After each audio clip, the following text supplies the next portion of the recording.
ছবিগৃহত মুক্তি পোৱাৰ প্ৰাক মুহূৰ্তত গমন কথাছবিখনে আন্তঃৰাষ্ট্ৰীয় সন্মানেৰে সন্মানিত হ'বলৈ সক্ষম হৈছে।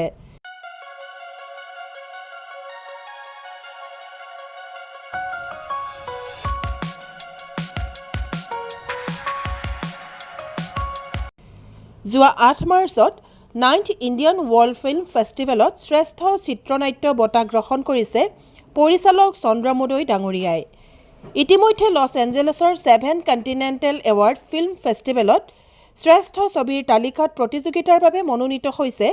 লগতে নেদাৰলেণ্ডৰ আমষ্টাৰডামত আন্তৰ্জাতিক ছবি মহোৎসৱত প্ৰতিযোগিতাৰ বাবে কথাছবিখন মনোনীত হৈছে।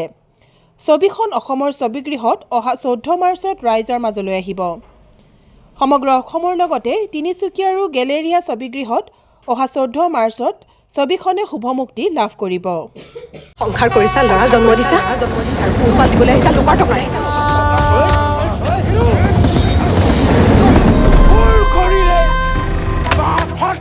কৰিম মই